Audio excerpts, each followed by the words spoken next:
The suffocating heat of Miami penetrated through the windows of Jackson Memorial Hospital, even at 3 in the morning. Isabella Santos adjusted her navy blue uniform that stuck to her skin due to Florida's characteristic humidity.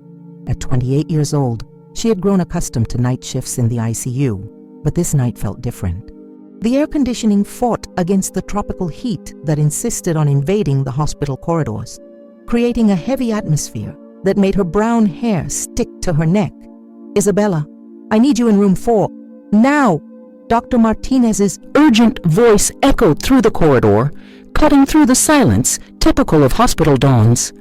Isabella immediately dropped the medical charts she was organizing and ran toward the emergency room, her white sneakers making a muffled sound against the linoleum floor.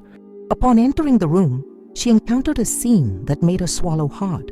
A man of approximately 55 years was unconscious on the gurney, with multiple puncture wounds to his abdomen and chest. Blood stained his expensive white shirt, and Isabella could notice that these were high-quality clothes, an Italian suit that probably cost more than her 3-month salary. His graying hair was disheveled, and even unconscious, his face maintained a stern expression that suggested someone accustomed to command. He arrived 5 minutes ago. Multiple stab wounds, significant blood loss, blood pressure plummeting, Dr. Martinez quickly reported. An experienced woman of Cuban origin, whom Isabella deeply respected. The paramedics said they found him in an alley in Wynwood. No identification. Isabella immediately positioned herself beside the gurney, checking vital signs while the medical team worked frantically. Blood pressure was dangerously low, 70/40, and his pulse was weak and irregular. She observed the wounds with professional attention, noting that one was dangerously close to the liver. "We need to take him to surgery immediately," declared Dr. Thompson, the surgeon on duty, a tall, thin man with over 20 years of trauma experience. "Isabella, prepare him for the operating room." While preparing the patient, Isabella couldn't help but notice details that intrigued her. The man wore a gold Rolex watch, and his hands, despite being injured, were well cared for. There was an old scar on his right wrist, and she noticed a partially visible tattoo under his torn shirt, something that appeared to be an Italian symbol. "Who are you?" she murmured quietly while checking the IV access, ensuring fluids were being administered correctly. The man remained unconscious, but something in his expression touched her deeply. Even injured and vulnerable, there was a dignity in his face that made her feel a strange compassion. The surgery lasted 4.5 hours. Isabella remained in the operating room, assisting the medical team with the precision and dedication that made her one of the hospital's most respected nurses. Throughout the procedure, she observed how Dr. Thompson and his team fought to stabilize the patient. The wounds were more serious than initially thought.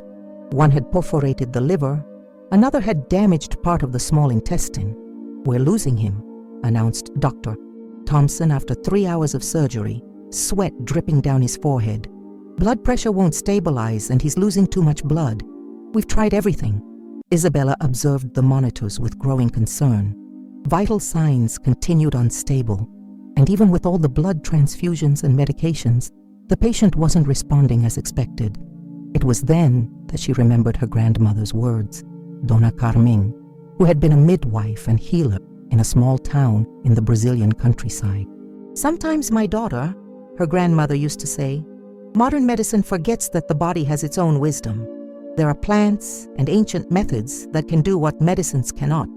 Isabella knew she was treading on delicate ground, but something inside her insisted that she couldn't simply watch this man die. During a pause in surgery, she discreetly approached Dr. Martinez. "Doctor, may I suggest something?" she asked hesitantly, knowing her proposal might sound strange. "We're open to anything at this point, Isabella. What do you have in mind?" "My grandmother was a healer in Brazil. She taught me about a combination of herbs that can help stabilize blood pressure and accelerate clotting in extreme cases." "I know it sounds unconventional, but..." Dr. Martinez interrupted her with a gesture.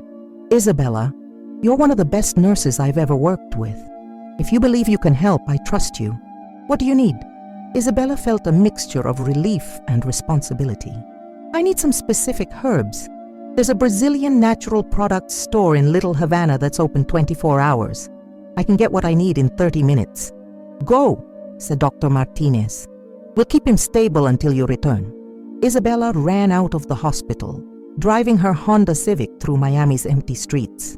The city slept under tropical heat, with only some neon lights blinking in bars that were still operating.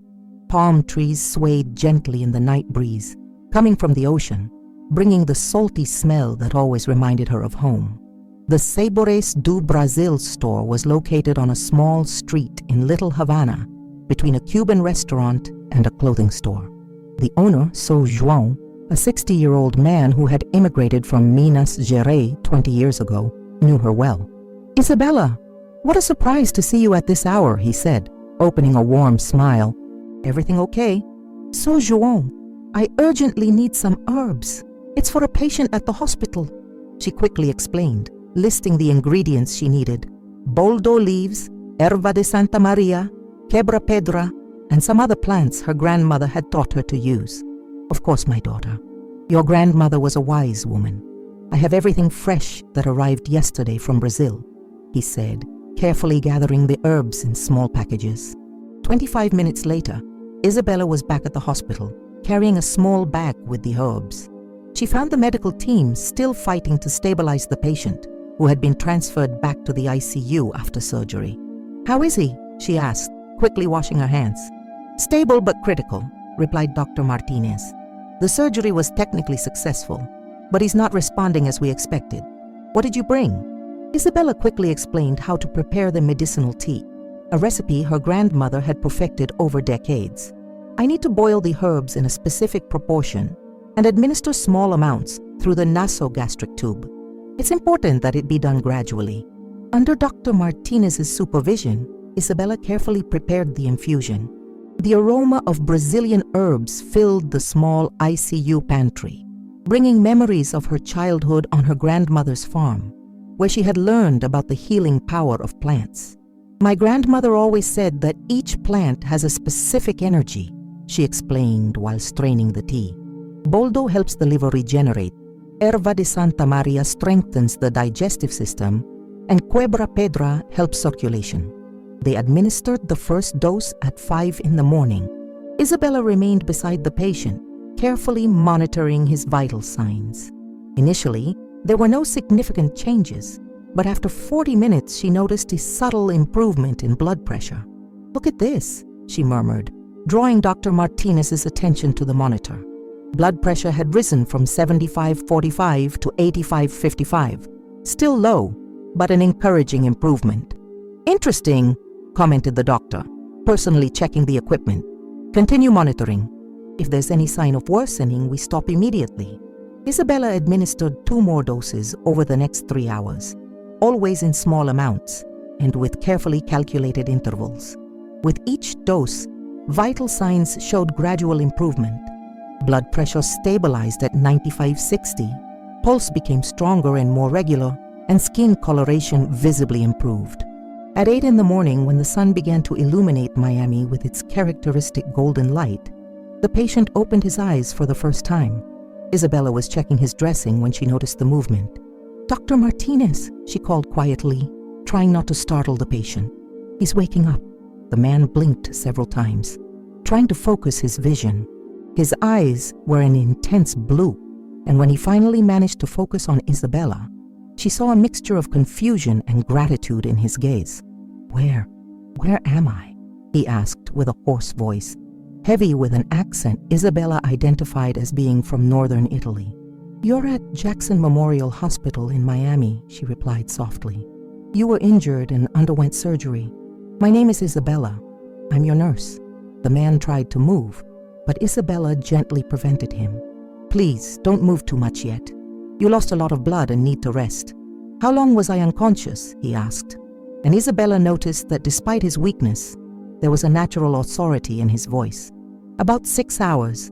You arrived here at 3 in the morning," she explained, checking his vital signs once more. "How do you feel?" "Like a truck ran over me," he replied with a hint of a smile. "But alive. Thank you." Isabella felt a strange emotion upon hearing those words. There was something about this man that intrigued her, a mixture of vulnerability and strength that she had never encountered before. "What do you remember about what happened?" asked Dr. Martinez, who had approached the bed. The man hesitated for a moment, and Isabella noticed a shadow passing through his eyes. "Not much. I was walking, and then darkness." Isabella knew he wasn't being completely honest, but decided not to insist. Her priority was his recovery, not discovering the details of what had happened. "You need to rest," she said firmly. "I'll stay here monitoring you. If you need anything, just press this button." The man nodded, but before closing his eyes again, he gently held Isabella's hand. "Thank you," he repeated, and this time there was genuine emotion in his voice. "You saved my life." Isabella felt a shiver run down her spine.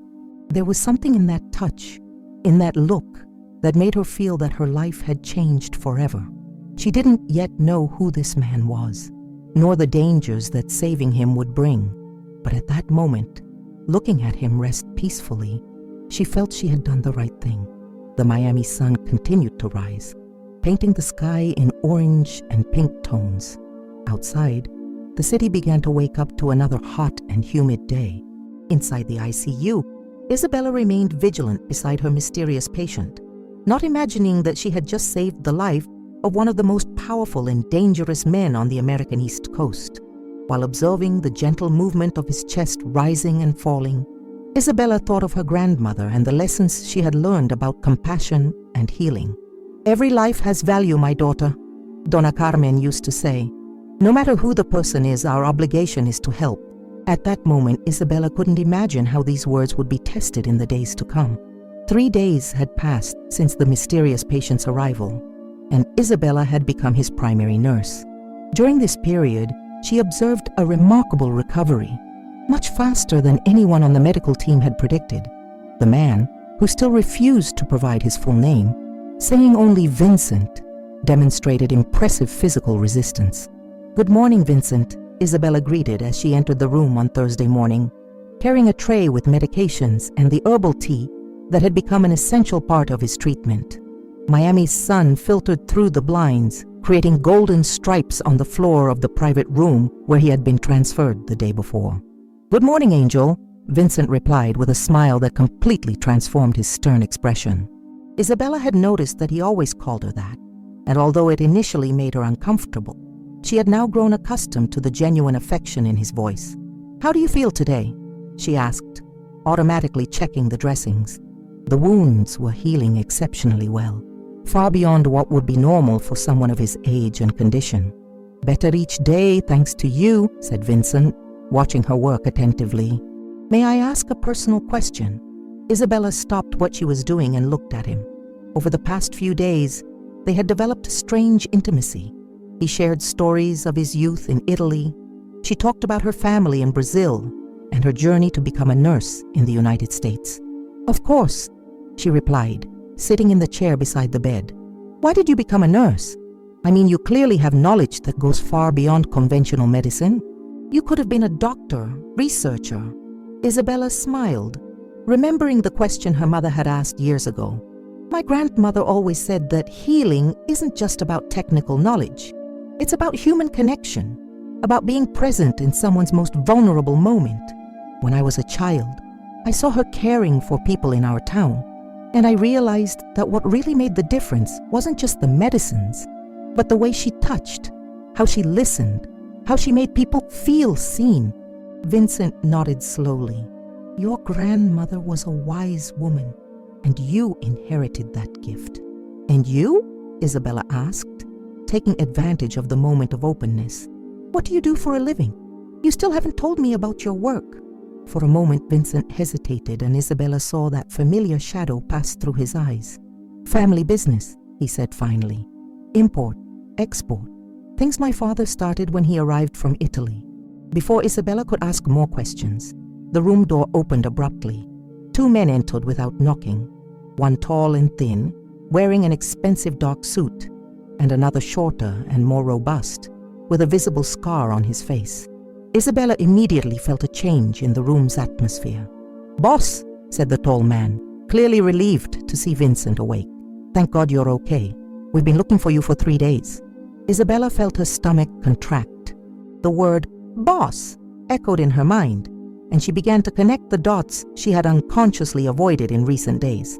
The expensive suit, the gold watch, the way Vincent naturally commanded respect, even in a hospital bed. "Marco, Tony," Vincent greeted the men, but Isabella noticed he seemed uncomfortable with their presence there. "How did you find me?" "It wasn't easy," replied Marco, the tall man. "We had to check all the hospitals in the region. When we learned that someone had been admitted here early Monday morning with knife wounds, we figured it might be you." Isabella felt her hands tremble slightly as she organized the medications on the tray. The reality of the situation was beginning to form in her mind, and she didn't like what she was seeing. "Nurse," said Tony, the man with the scar, looking directly at Isabella, "could you give us a minute alone with the patient?" "Actually," Vincent quickly intervened, "Isabella can stay. She saved my life. I trust her completely." Isabella looked at Vincent, seeing an expression she hadn't noticed before, a mixture of authority and protection that confirmed her growing suspicions about who he really was. "Boss," said Marco, lowering his voice, "the Colombians are moving. After what happened on Monday, they think you're dead. They're trying to take territory in South Beach." "And our business at the port?" asked Vincent, and Isabella noticed how his voice had changed, colder, more calculating. "Salvatore is taking care of everything, but he needs your instructions.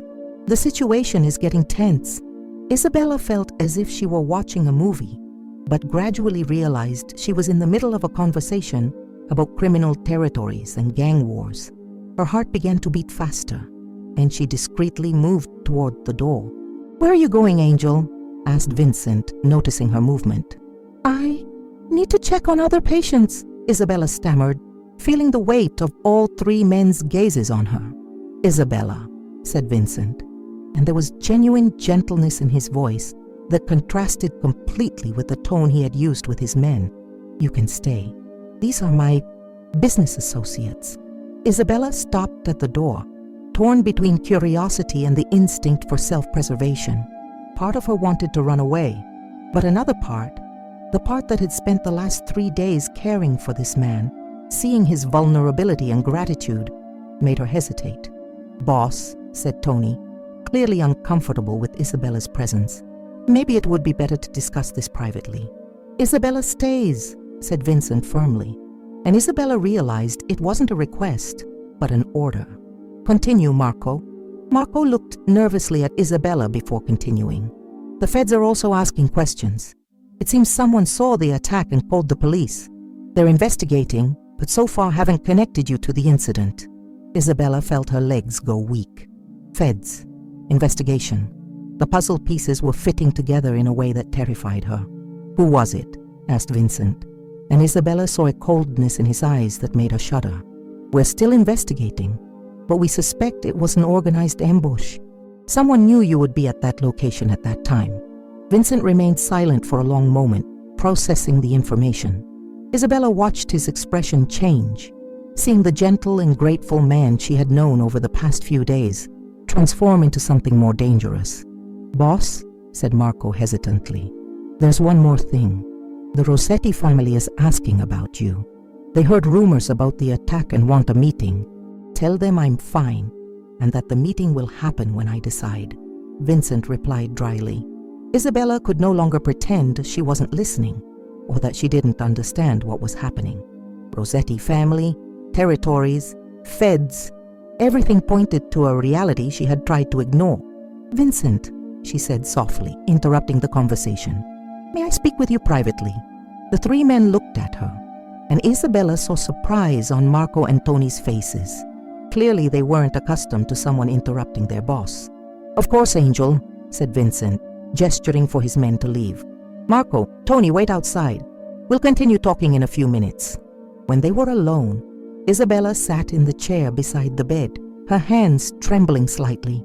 "Vincent, I need you to be honest with me. Who are you really?" Vincent looked at her for a long moment, and Isabella saw an internal struggle in his eyes. "Do you really want to know, Isabella? Because once I tell you, there's no going back." "I saved your life," she said firmly. I have the right to know what I got myself into. Vincent sighed deeply. My full name is Vincent Torino. My family, we control certain operations in Miami and the East Coast. Import, export, protection, entertainment. Some legal, others not so much. Isabella felt as if the ground had disappeared beneath her feet. You're in the mafia? I prefer the term family, said Vincent softly. But yes, Isabella, I'm what people call a mafia boss. Isabella stood up abruptly, walking to the window. Outside, Miami continued its normal routine. Cars passing, people walking, the sun shining over the city. Everything seemed surreal compared to the conversation she was having. I saved the life of a criminal, she murmured, more to herself than to him. You saved the life of a man, Vincent corrected. A man who was dying and who now owes his life to you. Isabella turned to face him. And now? What happens now? You leave and go back to your family, and I pretend none of this happened? Isabella, said Vincent, trying to sit up in bed despite the pain. You need to understand something. In my world, loyalty is everything. You saved me when 10 doctors couldn't. That creates a bond that goes beyond anything you can imagine. What kind of bond? Asked Isabella, although part of her already knew the answer. You're under my protection now, forever. No one can touch you. No one can hurt you. But it also means you know things that dangerous people don't want to be known. Isabella felt a chill run down her spine. Are you saying I'm in danger? I'm saying your life changed the moment you decided to save me, said Vincent with brutal honesty. But I'm also saying I'll do anything to protect you. The door opened again, and Marco entered without knocking. Boss, sorry to interrupt, but we have a problem. There are 2 federal agents in the lobby asking about patients who were admitted early Monday morning. Isabella felt her blood freeze.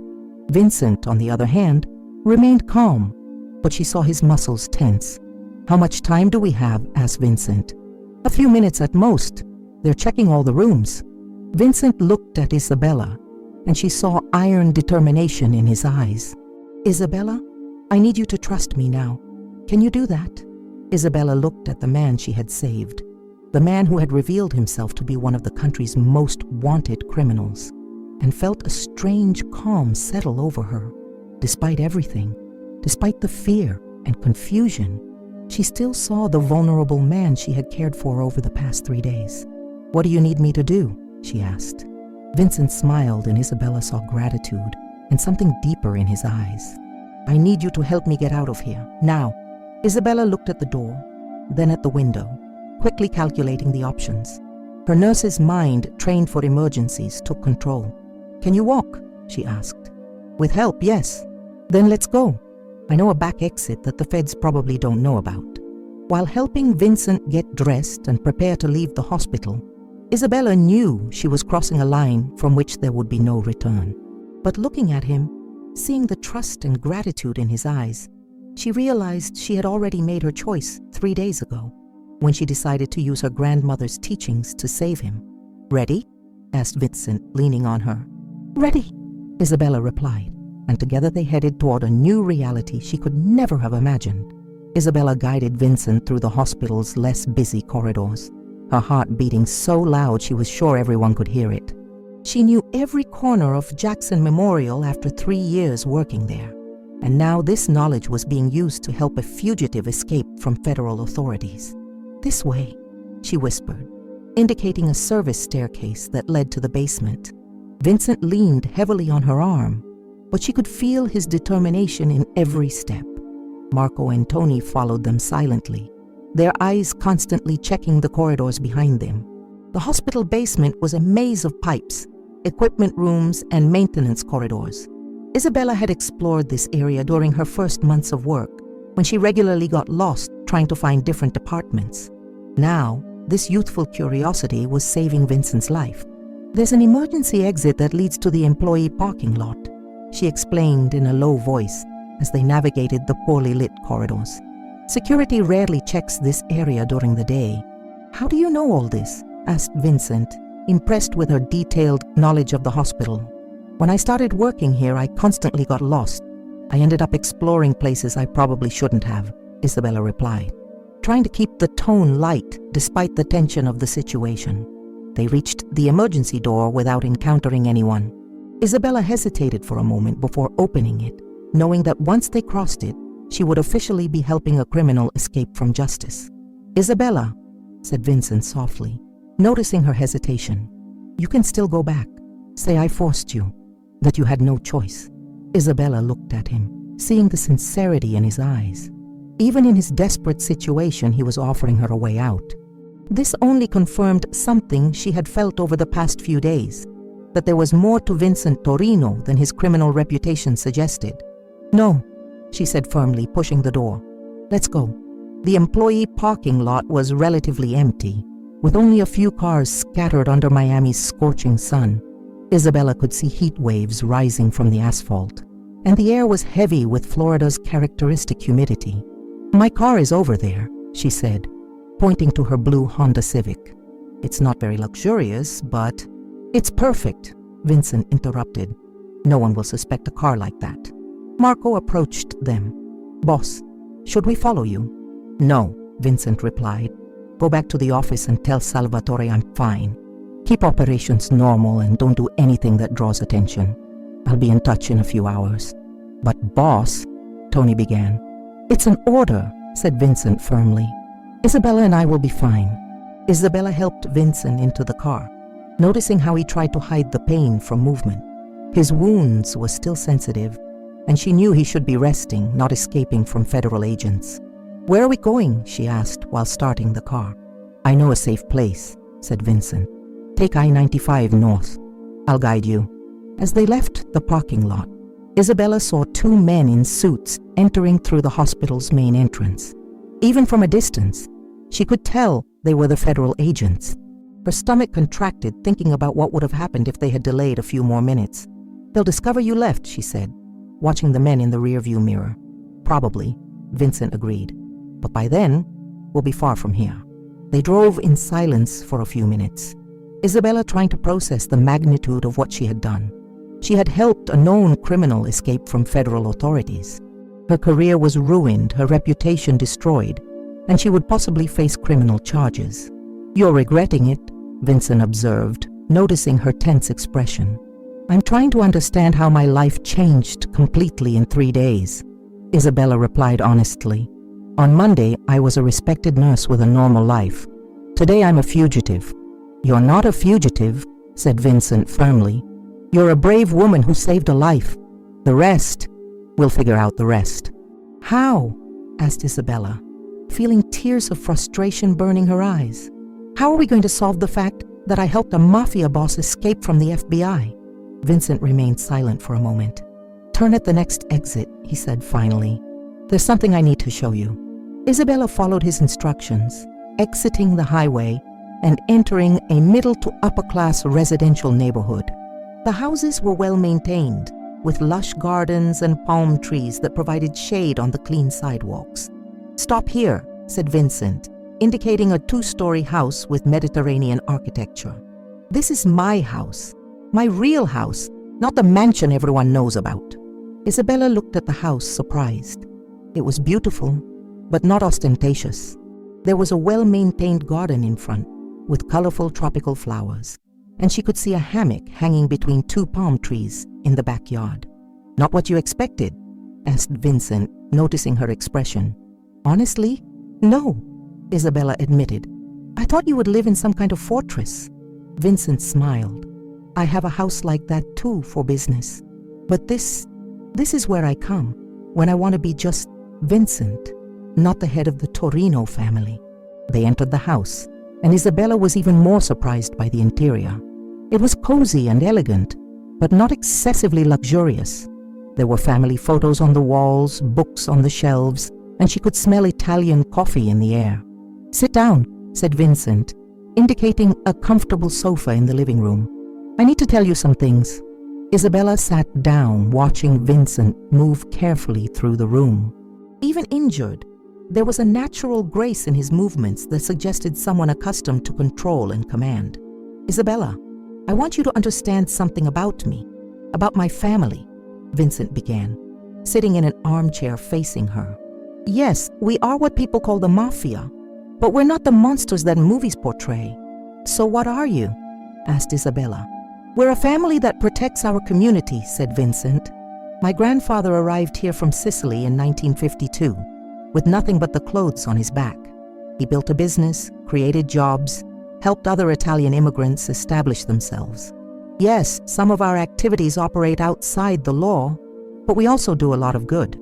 Isabella watched him speak, seeing the genuine passion in his eyes when he talked about his family and community. I'll show you something, said Vincent, getting up and walking to a desk. He returned with a folder full of documents. These are records of our legitimate activities. Restaurants, construction companies, Italian product imports. We employ more than 500 people in Miami. Isabella leafed through the documents, seeing records of legal businesses, donations to local charities, and even scholarships for Italian-American students. And this, said Vincent, showing her another set of papers, are records of our community assistance. Families we helped when they lost their homes, small businesses we protected from extortion, elderly people we care for when they have no one else. But you also do illegal things, said Isabella. It wasn't a question. Yes, Vincent admitted without hesitation. We control some aspects of gambling. We have interests in businesses that operate in gray areas of the law, but never drugs, never prostitution, never anything that harms children or innocent families. Isabella processed this information, trying to reconcile the image of the dangerous criminal with the man she was seeing in front of her. Why are you telling me all this? She asked. Because you deserve to know the truth, said Vincent. And because you've become important to me, Isabella. More important than you should be. Isabella felt her heart accelerate. There was something in the way he said those words that made her realize they were entering dangerous emotional territory. Vincent, she began, but was interrupted by her phone ringing. She looked at the screen and saw it was Dr. Martinez. Her stomach contracted, knowing the call was probably about her sudden absence from the hospital. I need to answer, she said, showing the phone to Vincent. Isabella, where are you? Dr. Martinez's voice sounded tense. The federal agents are here asking about you and about the patient who disappeared. I had a family emergency. Isabella lied, hating herself for deceiving a woman she respected so much. Isabella, they know you helped the patient leave the hospital. There are security cameras. You need to come back here immediately and explain what happened. Isabella looked at Vincent, who had heard the conversation. He shook his head negatively. Dr. Martinez, I can't come back now, but I want you to know I did what I thought was right. Isabella, you're making a terrible mistake. This man is dangerous. Come back before it's too late. Isabella hung up the phone with trembling hands. The reality of her situation was becoming increasingly clear. They know, she said to Vincent. They have evidence that I helped you escape. Vincent got up and walked to her, sitting beside her on the sofa. Isabella, I'm sorry. I never wanted you to get involved in this. But I did get involved, said Isabella, feeling tears finally streaming down her face. And now there's no going back. Vincent gently wiped her tears with his thumb. There's always a way out, Angel. Always. What way out? I'm a nurse who helped a criminal escape from the FBI. My career is over. I'll probably go to prison. No, said Vincent firmly. That won't happen, I promise. How can you promise that? Asked Isabella, looking at him through her tears. Because now you're part of my family, said Vincent. And I protect my family always. Isabella looked at him, seeing the absolute determination in his eyes. At that moment, she realized she had crossed a line from which there really was no return. Her old life had ended the moment she decided to save Vincent Torino. What happens now? She asked softly. Now, said Vincent, you learn to live in my world. And I learn to live with the fact that the woman who saved my life has become the most important person in it. Outside, Miami's sun continued to shine, but Isabella knew her life had changed forever. She had saved a man, and in the process, had lost everything she knew. But looking at Vincent, seeing the gratitude and something deeper in his eyes, she began to wonder if perhaps she had found something new and unexpected in place of what she had lost. Vincent's phone rang, interrupting the moment. He answered quickly. Salvatore? Yes, I'm fine. What? When? I understand. No, keep everyone calm. I'll be there in an hour. He hung up and looked at Isabella with a serious expression. What was it? She asked. The Colombians attacked one of our restaurants. 3 people were injured. Vincent got up, clearly preparing to leave. I need to take care of this. You're still recovering, Isabella protested. You shouldn't be working. Vincent stopped and looked at her with a sad smile. Welcome to my world, Angel. Here, there are no days off. Isabella realized she was about to see a completely different side of the man she had saved, the side that commanded a criminal organization and made decisions that could mean life or death for many people. Can I go with you? She asked, surprising herself. Vincent looked at her with surprise. Isabella, this could be dangerous. My life is already in danger, she said. And if I'm going to be part of your world, I need to understand it completely. Vincent studied her face for a long moment, then nodded slowly. Very well, but you stay by my side at all times. Understood? Understood, Isabella replied, knowing she was about to enter a world she could never have imagined. The Nonna's Kitchen restaurant was located in the heart of Little Italy, Miami, an area Isabella had visited a few times for dinner, but had never noticed the details that now jumped out at her. Well-dressed men conversed in small groups on the sidewalks, their gazes constantly checking the surroundings. Expensive cars were parked in front of establishments, and there was an atmosphere of controlled tension that she had never noticed before. This is the heart of our territory, Vincent explained as they drove down the main street. Isabella had insisted on driving, worried about his still healing wounds. My grandfather opened the first restaurant here in 1955. Now we have 7 establishments just in this area. Isabella observed the people on the streets, noticing how many of them waved respectfully to the car when they recognized Vincent. There were children playing in small parks, elderly people playing dominoes at outdoor tables, and women chatting animatedly in Italian on apartment balconies. It looks like a normal community, Isabella commented. It is a normal community, Vincent replied. Just one that we protect. They stopped in front of Nonna's Kitchen, a cozy restaurant with a red brick facade and windows with white lace curtains. There was broken glass in the main window, and Isabella could see men working to clean up the damage. Boss! A tall, dark-haired man quickly approached the car. Isabella recognized Salvatore from the descriptions she had heard. He was about 40 years old, with graying hair at the temples and a small scar on his chin. Thank God you're okay. How are the injured? Asked Vincent, carefully getting out of the car. Maria is at the hospital with a cut on her arm, nothing serious. Giuseppe took some punches, but he's fine. Young Tony, he took a stab to the shoulder, but he'll recover. Isabella felt her stomach contract upon hearing about the injuries. Her nurse's mind immediately worried about the medical details. Which hospital? She asked, surprising Salvatore with her intervention. Salvatore looked at Vincent, clearly confused about who Isabella was and why she was asking questions. This is Isabella, said Vincent. She saved my life.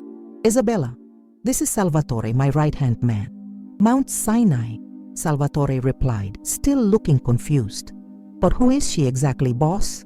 Someone I trust completely, said Vincent firmly. Continue the report. Isabella noticed how Vincent's response immediately ended any questioning from Salvatore. The authority in his voice was absolute. The Colombians arrived around 2 in the afternoon, Salvatore continued. 5 men armed. They said that now that you were out of the picture, they were taking over protection of businesses in the area. And what did our people do? Asked Vincent, his voice getting colder. They resisted as you taught them, but they were outnumbered. That's when things got violent. Isabella watched Vincent process the information, seeing how his expression became more calculating. This was a side of him she hadn't seen in the hospital, the leader who made difficult decisions and commanded absolute loyalty. Where are they now? Asked Vincent. They went back to their territory but left a message. They want a meeting tomorrow night to discuss the new situation. Vincent remained silent for a moment, looking at the damage to the restaurant. Isabella could see his mind working, calculating options and consequences. Boss, said a female voice behind them. Isabella turned and saw a woman of about 60, with graying hair pulled back in a bun and an apron stained with blood. "Are you okay? When we heard about the attack on Monday—" "I'm fine, Nonna Rosa," said Vincent, and Isabella saw his expression soften completely. He hugged the woman with genuine affection. "How are you? I heard you got hurt." "Just a scratch," said Rosa, showing a bandage on her arm. "But those animals scared my customers, broke my dishes from Sicily." Isabella saw tears in the woman's eyes and felt unexpected anger. This was clearly a hard-working lady who had been attacked by violent men, and it touched her deeply. "Nonna Rosa," said Vincent gently, "this is Isabella. She is special to me." Rosa looked at Isabella with penetrating eyes, clearly evaluating her. "Are you Italian?" "Brazilian," Isabella replied, "but my great-grandmother was Italian from Naples." Rosa's face lit up.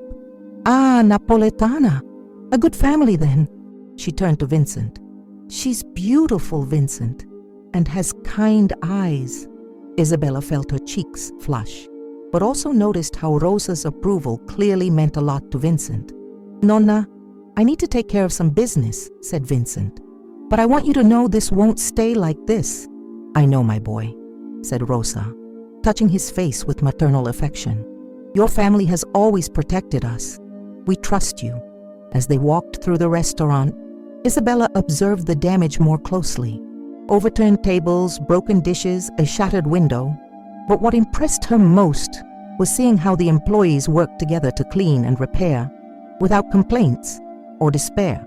"They don't seem afraid," she commented to Vincent. "Because they know we take care of our own," he replied. "This community has existed for 3 generations. We're a real family." They went up to an office on the 2nd floor of the restaurant, where several men were gathered around a large table. Isabella recognized Marco and Tony, who had visited Vincent at the hospital, but there were others she didn't know.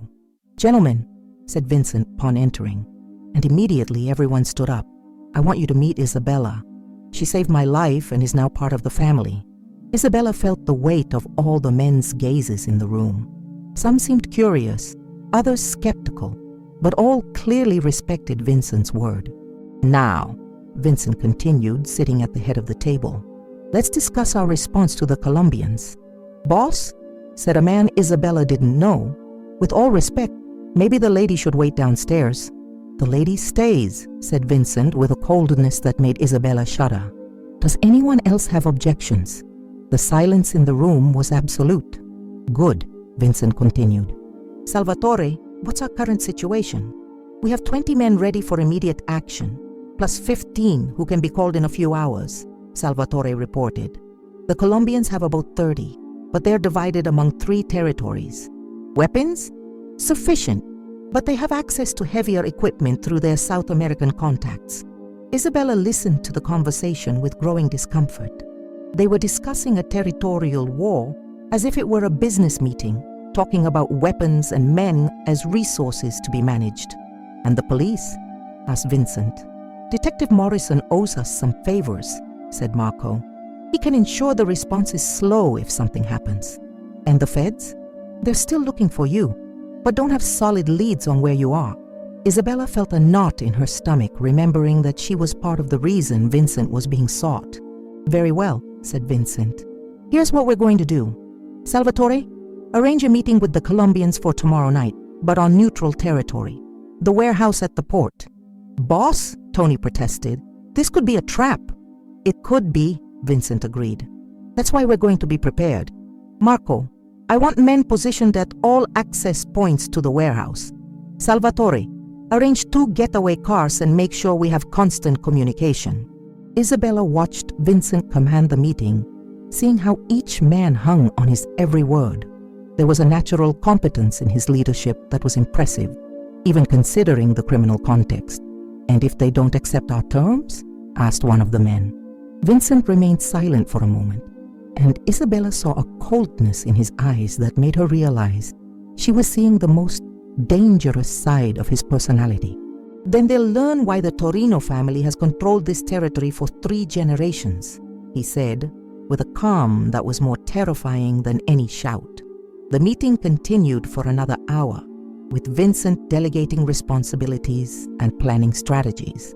Isabella tried to process everything she was hearing, realizing she was seeing the inner workings of a sophisticated criminal organization. When the meeting ended and the men left, Isabella was alone with Vincent in the office. She walked to the window, looking at the street where children were still playing and elderly people were conversing peacefully. "Is this how you live?" she asked without turning around. "Planning wars? Deciding who lives or dies?" Vincent approached her, standing beside her at the window. "This is how I protect my family and my community," he said softly. "Do you think I'm a monster?" Isabella turned to face him. "I don't know what to think. At the hospital, you were gentle, vulnerable, grateful. Here you're someone else." "I'm the same person," said Vincent, "just showing different sides as the situation requires. With you, I can be vulnerable because I trust you. With them, I need to be strong because they depend on me." "And if someone dies tomorrow night?" asked Isabella. "If this meeting turns violent?" Vincent sighed deeply. "Then I'll do what's necessary to protect my family, even if it means carrying more weight on my conscience." Isabella saw genuine pain in his eyes and realized that the decisions he made weren't easy for him. There was an emotional cost to his leadership that she hadn't considered before. "Vincent," she said softly, "is there another way? A way to resolve this without violence?" "Maybe," he said, looking at her with curiosity. "What do you have in mind?" "I don't know yet," Isabella admitted. "But there has to be a solution that doesn't involve people getting hurt." Vincent smiled, and Isabella saw a tenderness in his expression that reminded her of the vulnerable man she had cared for at the hospital. "You're extraordinary, you know that?" he said. "Most people in my world accept violence as inevitable. You still believe there's a better way. And you? Do you believe there's a better way?" Vincent remained silent for a long moment. "With you by my side," he said finally, "I'm beginning to believe there might be." At that moment, Isabella realized that her influence over Vincent might be greater than she had imagined. Perhaps her presence in his world could do more than just save him physically. Perhaps it could help him find a different way to lead, a way that didn't depend so much on violence and fear. "Then let's find that way," she said, taking his hand. "Together." Vincent squeezed her hand, and Isabella saw hope in his eyes, a hope she suspected he hadn't felt in a long time. Outside, the sun began to set over Miami, painting the sky in orange and pink tones. Isabella knew that in the next 24 hours she would be tested in ways she had never imagined. But looking at Vincent, seeing the trust and something deeper in his eyes, she felt ready to face any challenge that lay ahead. The life she had known was over, but perhaps, just perhaps, a better life was beginning. The next morning arrived with Miami's typical heat, but Isabella barely managed to sleep. She had spent the night at Vincent's house, in an elegantly decorated guest room, but her thoughts kept spinning around the events that were to come. Through the window, she could see Vincent in the garden, talking on the phone, with a serious expression she was already learning to recognize.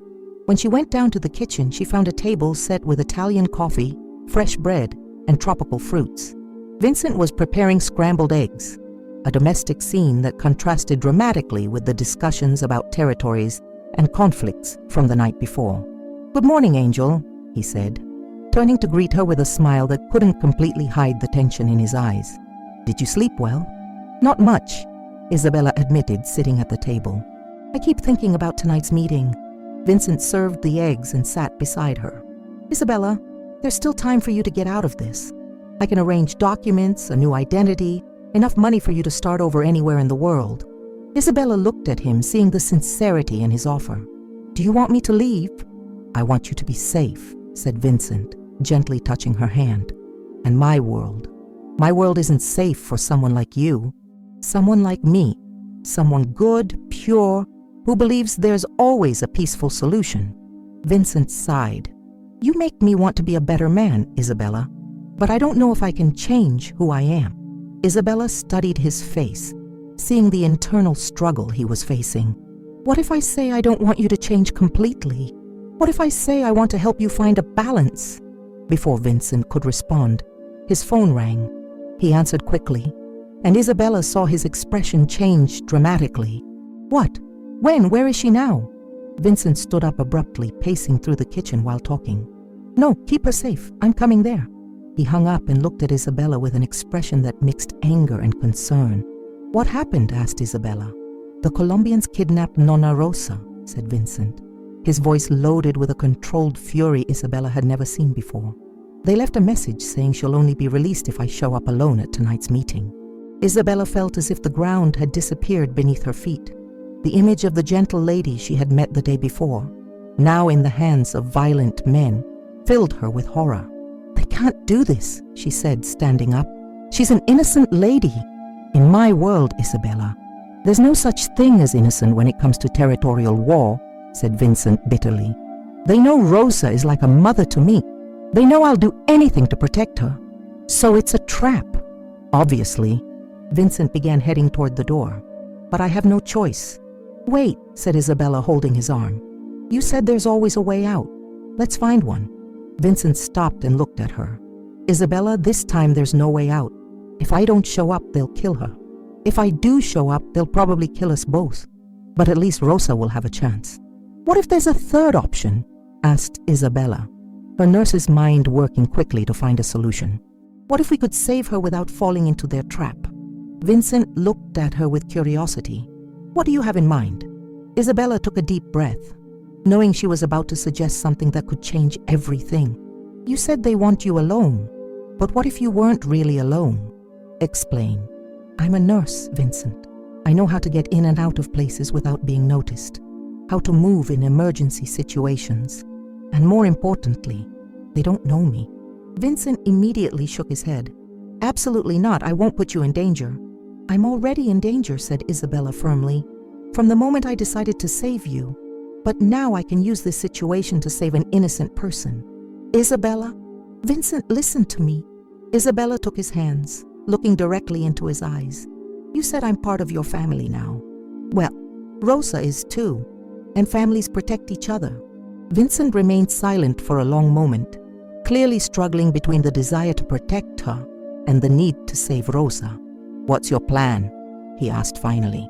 Isabella felt a mixture of relief and terror, realizing he was considering her proposal. "I need to know more about the meeting location, how many men they'll probably have, where Rosa will be kept." They spent the next 2 hours in Vincent's office, studying warehouse blueprints at the port and discussing strategies. Salvatore and Marco joined them, initially skeptical about Isabella's involvement, but gradually impressed with her ability to think strategically. "The warehouse has 3 main entrances," Salvatore explained, pointing to the blueprint. "The main one, where they'll wait for Vincent, and 2 side ones used for cargo." "And is there a ventilation system?" asked Isabella, studying the drawings. "Yes, but it's too small for a person to pass through," said Marco.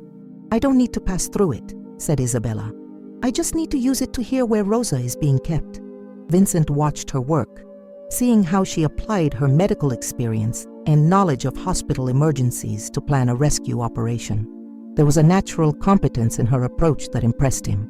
"Isabella," he said softly, "are you sure about this? Once we start, there's no going back."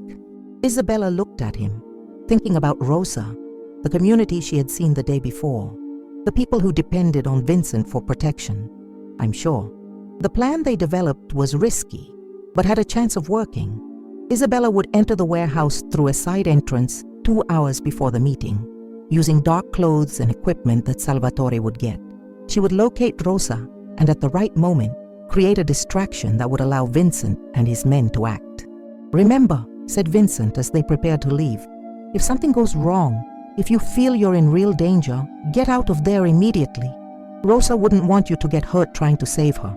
"Nothing will go wrong," said Isabella with more confidence than she actually felt. At 6 in the evening, they were positioned around the port. Isabella could smell the salty ocean and hear the sound of waves hitting the piers. The warehouse was a large industrial building surrounded by containers and port equipment. "Last chance to change your mind," said Vincent, checking the communication equipment Isabella was wearing. "I won't change my mind," she replied, checking the small camera that would allow Vincent to see what she was seeing. Isabella approached the warehouse through the side entrance. her heart beating so loud she was sure everyone could hear it. Using the skills she had developed navigating the hospital's dark corridors, she managed to enter the building without being detected. The warehouse interior was a maze of stacked boxes and industrial equipment. Isabella moved carefully, using the shadows to hide while searching for Rosa. "I see movement on the second floor," she whispered into the microphone. "3 men, armed." "Be careful, Angel," came Vincent's voice in her earpiece. "Don't take unnecessary risks." Isabella continued moving, finally hearing voices in Spanish coming from a room at the back of the warehouse. She approached carefully and managed to see through a dirty window. Rosa was sitting in a chair, her hands tied but apparently unharmed. 2 men were watching her, talking casually as if kidnapping an elderly lady was routine. "I found her," Isabella whispered. 2 guards. She seems to be okay." "Great job," said Vincent. "Now get out of there and wait for my signal." But when Isabella turned to leave, she heard Rosa talking to the kidnappers. "You don't know who you're messing with," the lady said with courage that impressed Isabella. "Vincent is a good boy, but when someone hurts his family—" "Shut up, old woman," one of the men said rudely. Isabella felt burning anger rise in her chest. Seeing Rosa being treated disrespectfully by men who had kidnapped her made her make an impulsive decision. Instead of leaving, she looked for something she could use as a distraction. She found an electrical panel nearby, and using basic electrical knowledge she had learned at the hospital, managed to cause a short circuit that turned off the lights in that entire section of the warehouse. "What was that?" shouted one of the guards. In the confusion that followed, Isabella managed to enter the room and began untying Rosa. "Who are you?" Rosa whispered. "I'm Isabella, Vincent's friend," she replied quickly. "We came to save you." "My dear girl," said Rosa, "you're very brave, but very reckless." Before Isabella could respond, she heard footsteps approaching. The guards had realized something was wrong and were returning. "Vincent," she whispered urgently into the microphone. "I need help. Now." "I'm coming," came the immediate response.